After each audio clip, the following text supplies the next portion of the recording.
आज के सामाजिक विज्ञान शिक्षण में मैं रविंद्र सिंह रौतेला, प्रवक्ता, राजकीय इंटरमीडिएट कॉलेज पौड़ी नगर, आपका स्वागत करता हूं। आज हम कक्षा 9 सामाजिक विज्ञान विषय में पाठ्यपुस्तक समकालीन भारत भाग 1 पाठ भारत आकार और स्थिति पर चर्चा करेंगे। आज के हमारे चर्चा के बिंदु रहेंगे भारत की स्थिति,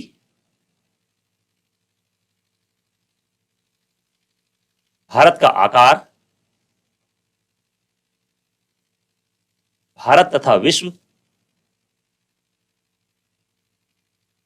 भारत के पड़ोसी देश। भारत विश्व की प्राचीनतम संस्कृतियों में से एक रहा है तथा भारत का इतिहास विश्व के महत्वपूर्ण इतिहास में गिना जाता है। पिछले कुछ दशकों में भारत सामाजिक एवं आर्थिक क्षेत्र में बहुमुखी उन्नति एवं विकास किया है। भारत को अगर हम विश्व के मानचित्र पर देखें तो उसकी स्थिति ज्ञात करें तो कैसे ज्ञात की जाती है? ग्लोब एवं विश्व में मानचित्र पर आप भारत की स्थिति ज्ञात कैसे करेंगे? ग्लोब पर जिस प्रकार हम देखते हैं कि पृथ्वी अपने अक्ष पर घूमती हुई सूर्य की परिक्रमा करती है, ऐसी स्थिति में किसी देश और क्षेत्र की स्थिति को ज्ञात करना हमारे लिए महत्वपूर्ण हो जाता है। भारत की स्थिति इस प्रकार से हम जानें कि किसी देश की अगर हमें स्थिति ज्ञात करनी है तो हमें उसके अक्षांशीय और देशांतरीय विस्तार का ज्ञान होना आवश्यक है। आपके सामने विश्व का मानचित्र है। यहां पर आपको कुछ रेखाओं का जाल दिखाई दे रहा है। ग्लोब एवं मानचित्र पर क्षैतिज रूप से खिंची हुई रेखाएं जो काल्पनिक हैं उन्हें अक्षांश रेखाएं कहते हैं। ये अध्ययन की दृष्टि से मानचित्र और ग्लोब पर खींची जाती हैं जिससे किसी देश की स्थिति का ज्ञात होता है। इसी प्रकार लंबवत में आपको यहां पर उत्तर से दक्षिण में जो रेखाएं दिख रही हैं इन्हें देशांतर रेखाएं कहते हैं। यह भी हमें किसी देश की स्थिति ज्ञात करने में महत्वपूर्ण होती हैं। जिस प्रकार अक्षांश रेखाएं ग्लोब पर खींची गई हैं, सबसे बड़ी अक्षांश रेखा, मुख्य अक्षांश रेखा, भूमध्य रेखा नाम से भी जानी जाती है, वो 0 डिग्री अक्षांश रेखा है। वह ग्लोब को 2 भागों में बांटती है, उत्तर एवं दक्षिणी गोलार्ध में। इस आधार पर हम देखें भारत की स्थिति अक्षांशीय और देशांतरीय विस्तार में किस प्रकार है। भारत एक विशाल देश है। यह उत्तरी गोलार्ध में स्थित है। भारत का मुख्य भूभाग की बात करें कि उसका विस्तार है अक्षांशीय विस्तार 8 डिग्री 4 मिनट उत्तर से 37 डिग्री 6 मिनट उत्तर के बीच में है। इसी प्रकार भारत का देशांतरीय विस्तार 68 डिग्री 7 मिनट पूर्व से 97 डिग्री 25 मिनट पूरब में है। लगभग यह देशांतरीय विस्तार और अक्षांशीय विस्तार 30 डिग्री के लगभग है। यहां पर महत्वपूर्ण बात यह है कि हमने 8 डिग्री 4 मिनट उत्तर से 33 डिग्री 6 मिनट उत्तर लिखा। क्योंकि भारत उत्तरी गोलार्ध में है, इसलिए इसका विस्तार उत्तर से उत्तर तक है। और इसी तरह भारत पूर्वी गोलार्ध में है, तो इसलिए 68 डिग्री 7 मिनट पूरब से 97 डिग्री 25 मिनट पूरब तक है। कर्क रेखा 23 डिग्री 30 मिनट उत्तर भारत देश को लगभग 2 बराबर भागों में बांटती है। यहां पे देखिए आप मानचित्र में, ये कर्क रेखा है जिसका मान 23 डिग्री 30 मिनट उत्तर है। ये उत्तरी क्षेत्र और दक्षिणी क्षेत्र। मुख्य भूभाग से अलग भारत के 2 द्वीप समूह भी हैं, जो कि बंगाली खाड़ी और अरब सागर में स्थित हैं। बंगाली खाड़ी में स्थित द्वीप समूह अंडमान और निकोबार द्वीप, जो बंगाली खाड़ी में स्थित है। अरब सागर में स्थित द्वीप समूह लक्षद्वीप है। यह दोनों भी भारत के क्षेत्र में आते हैं। भारतीय संघ राज्य का सबसे दक्षिणतम बिंदु इंदिरा बिंदु था।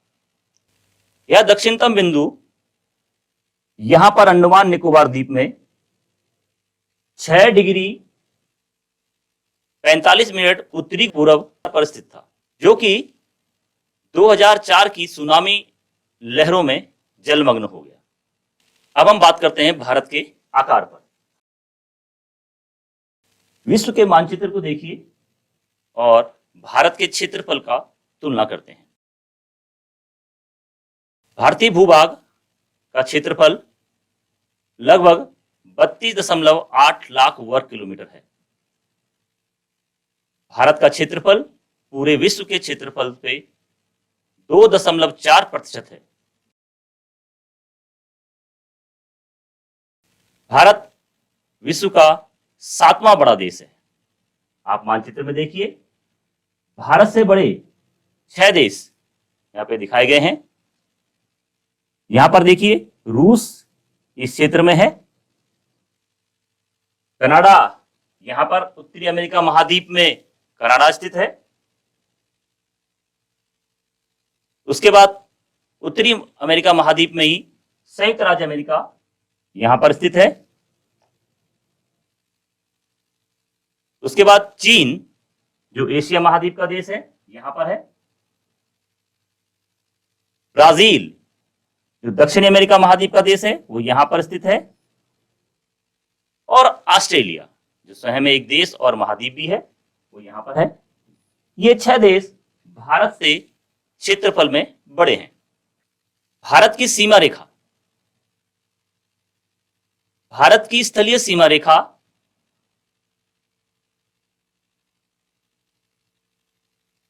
इस प्रकार जो मैं बता रहा हूं आपके सामने, ये स्थलीय सीमा रेखा है। 15,200 किलोमीटर लगभग है। ये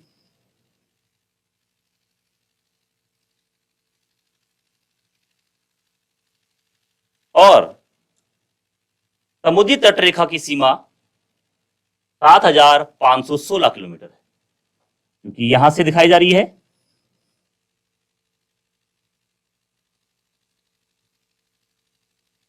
इस समुद्री तट सीमा रेखा पे अंडमान निकोबार द्वीप समूह की सीमा रेखाएं एवं लक्षद्वीप की सीमा रेखाएं भी सम्मिलित हैं। भारत का अक्षांशीय और देशांतीय विस्तार लगभग 30 डिग्री का है। अब आपने देखा होगा कि भारत का अक्षांशीय और देशांतरीय विस्तार लगभग 30 डिग्री का है, परंतु इनकी दूरी में अंतर है। इस प्रकार से यहां पर दिखाया गया है। भारत का उत्तर से दक्षिण जो दूरी है 3,214 किलोमीटर है, और पूरब से पश्चिम 2933 किलोमीटर है। यह प्रभाव किस कारण है, यह हम जानते हैं। जिस प्रकार हमने देखा कि उत्तर, दक्षिण और पूरब और पश्चिम की देशांतरीय प्रभाव लगभग 30 डिग्री का अंतर है। यह प्रभाव इस कारण है क्योंकि देशांतरी रेखाएं की जो दूरी है उत्तर से दक्षिण की ओर बढ़ने पर क्या होता है, बराबर नहीं रहती हैं। यह दोनों ध्रुवों पर मिल जाती हैं। इस प्रकार इस कारण भी दूरी में अंतर है। दूसरा, भारत के पूरब से पश्चिम तक जो दूरी है इसमें बीच में हमारे यहां पर नेपाल एवं भूटान देश भी सम्मिलित है। अक्षांश के प्रभाव से उत्तर एवं दक्षिणी क्षेत्र में दिन रात के समय में अंतर देखने को मिलता है। यह अंतर भी अक्षांशीय प्रभाव के कारण देखने को मिलता है। जिस प्रकार हम जानते हैं कि सूर्य की किरणें 23 डिग्री 30 मिनट के बाद सीधी नहीं चमकती हैं।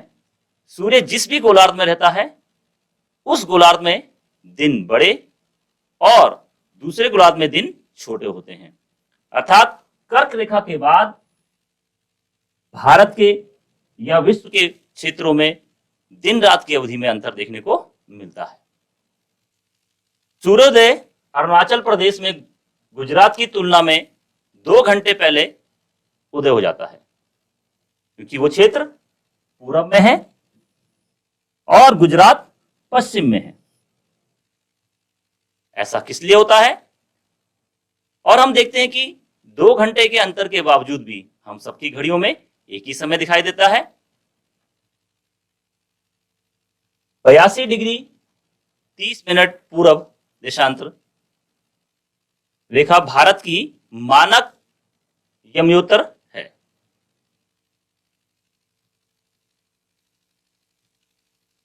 जो कि उत्तर प्रदेश राज्य के मिर्जापुर से गुजरती है। यहां पे देखिए ये जो आ रही है आपकी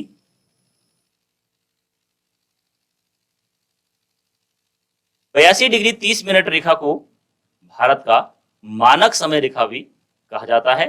इसी के आधार पर पूरे देश का समय निर्धारित किया जाता है, जिस कारण पूरब और पश्चिम की घड़ियों में एक ही समय दिखाई देता है। समय में किसी प्रकार का अंतर ना हो, इसीलिए भारत ने एक समय रेखा को अपना निर्धारित किया है, जिसके आधार पर भारत की समय निर्धारित किया गया है। अब आप सोच रहे होंगे कि 82 डिग्री 30 मिनट जो रेखा है इसको भारत का मानक समय यमयोत्तर क्यों माना गया है? हम देखते हैं कि 82 डिग्री 30 मिनट पूरब भारत के लगभग बीचों बीच से गुजर रहा है। भारत के पश्चिमी और पूर्वी जो विस्तार है इसके बीच में लगभग जो 30 डिग्री का अंतर है उसके बीचों बीच में 82 डिग्री 30 मिनट जो रेखा आ रही है, इसलिए भी हमने इसको भारत का मानक यमयोत्तर माना। और विश्व के सभी देशों के समूह में एक समझौता हुआ जिसके आधार पर 60 डिग्री 30 मिनट के गुणांक पर समय को निर्धारित किया जाता है। इस आधार पर भारत ने 82 डिग्री 30 मिनट को मानक यमयोत्तर माना है। भारत तथा विश्व, भारतीय भूखंड एशिया महाद्वीप के पूर्व और पश्चिम के मध्य में स्थित है। भारतीय भूभाग एशिया महाद्वीप का दक्षिणी विस्तार है। हिंद महासागर जो कि पश्चिम में यूरोपीय देशों और पूर्वी एशियाई देशों को मिलाता है, भारत को केंद्रीय स्थिति प्रदान करता है। हिंद महासागर में किसी भी देश की तटीय सीमा भारत जैसी नहीं है। देखते हैं इन तथ्यों को, ये मानचित्र में देखिए। हिंद महासागर भारत को इधर अफ्रीका और एशियाई देशों से और यूरोपीय देशों से जोड़ता है। इधर दक्षिण पूर्व में जो देश हैं आपके मलेशिया, इंडोनेशिया, उनसे भी जोड़ता है। और इस पूरे क्षेत्र में भारत की केंद्रीय स्थिति है। भारत एशिया का दक्षिणतम विस्तार है और यहां पर देखेंगे आप कि भारत की जो तटीय सीमा है वह हिंद महासागर में सबसे ज्यादा क्षेत्र को में फैली हुई है। इस कारण भारत की एक यहां पर केंद्रीय स्थिति दिखाई देती है। इसी आधार पर हमारे देश के नाम पर हिंद महासागर का नाम रखा गया है। भारत के पड़ोसी देश, हमारे देश के उत्तर पश्चिम, उत्तरी तथा उत्तर पूर्वी पड़ोसी देश आपने देखे होंगे मानचित्र में कि भारत के उत्तर पश्चिम में पाकिस्तान, अफगानिस्तान की सीमाएं स्पर्श करती हैं। उत्तर पूर्व में म्यांमार और बांग्लादेश से हमारी सीमाएं स्पर्श करती हैं। उत्तर में नेपाल, तिब्बत, चीन तथा भूटान देशों से हमारी सीमाएं स्पर्श करती हैं। भारत गणराज्य में 28 राज्य एवं 8 केंद्र शासित प्रदेश स्थित हैं, जो मानचित्र में दिखाए गए हैं। भारत के पड़ोसी देशों में 2 द्वीपीय देश भी स्थित हैं, उनको मानचित्र में देखें, श्रीलंका एवं मालदीव। यह भारत के द्वीपीय पड़ोसी देश हैं। भारत एवं श्रीलंका के बीच जो सीमा में सागर है, मन्नार की खाड़ी और पाक जल संधि, यहां पर दोनों अलग करती हैं भारत और श्रीलंका को। इस प्रकार हमने देखा कि भारत की स्थिति और आकार और भारत के पड़ोसी देश और भारत का पड़ोसी देशों से संबंध, उनका हमने अध्ययन किया। मूल्यांकन में हम देखें, क्षेत्रफल के आधार पर भारत का सबसे बड़ा एवं सबसे छोटा राज्य कौन सा है। आपने भारत का मानचित्र देखा, भारत का सबसे बड़ा क्षेत्रफल में राज्य राजस्थान है। क्षेत्रफल की दृष्टि से सबसे छोटा राज्य गोवा है। कन्याकुमारी और कश्मीर में दिन रात की अवधि में अंतर क्यों है? क्योंकि कन्याकुमारी भारत के दक्षिण में स्थित है, जो कि भूमध्य रेखा के निकट है, और कश्मीर कर्क रेखा से उत्तर में स्थित है।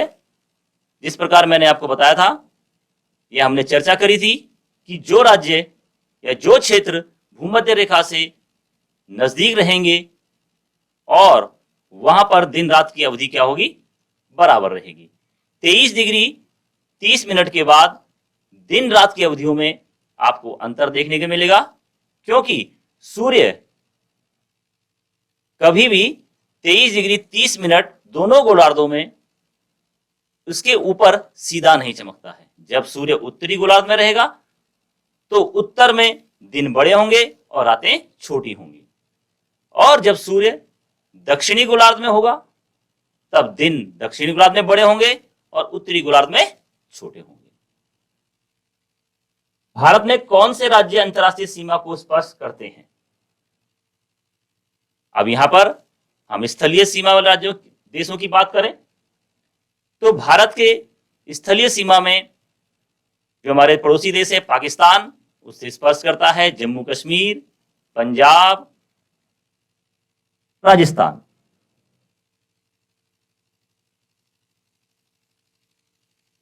उत्तर में भारत के राज्यों की सीमाएं चीन, तिब्बत, नेपाल, भूटान से भी स्पर्श करती हैं। जिस प्रकार चीन से आपकी जम्मू कश्मीर, लद्दाख, हिमाचल प्रदेश, उत्तराखंड, इन राज्यों की सीमाएं स्पर्श करती हैं। नेपाल से उत्तराखंड, उत्तर प्रदेश, बिहार, सिक्किम, इन देशों की सीमाएं स्पर्श करती हैं। भूटान से आपके पश्चिम बंगाल, असम, सिक्किम राज्य की सीमाएं स्पर्श करती हैं। पूर्व उत्तर में म्यांमार देश से भी हमारे देश की राज्यों की सीमाएं स्पर्श करती हैं, जिसमें अरुणाचल प्रदेश, नागालैंड, मणिपुर राज्यों की सीमाएं स्पर्श करती हैं। बांग्लादेश से भी हमारे देश की राज्यों की सीमाएं स्पर्श करती हैं, जिसमें आपकी पश्चिम बंगाल, त्रिपुरा, मिजोरम। भारत के किन राज्यों की कर्क रेखा गुजरती है? अभी आपको मैंने कर्क रेखा जो भारत के बीचों बीच से गुजरती है उसके बारे में बताया था। इसमें हमारे पास जो राज्य हैं वो है गुजरात, राजस्थान, मध्य प्रदेश, झारखंड, पश्चिम बंगाल, त्रिपुरा आदि राज्यों से होकर गुजरती है। अब आपके लिए गृह कार्य है, आप उत्तराखंड के अक्षांश और देशांतर ज्ञात कीजिए। इस प्रकार से हमने पढ़ा था कि अक्षांश और देशांतर किसी देश क्षेत्र की स्थिति ज्ञात करने के लिए महत्वपूर्ण है। आप इसको ज्ञात कीजिए। पाकिस्तान, चीन, म्यांमार, बांग्लादेश की सीमाओं को छूने वाले राज्यों की सूची बनाइए। भारत की लंबी तटरेखा का क्या प्रभाव है?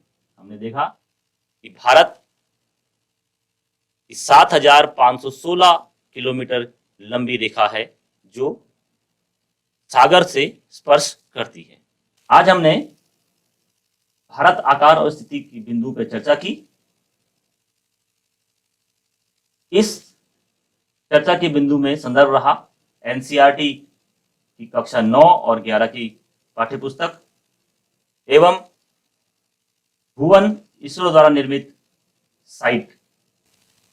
धन्यवाद।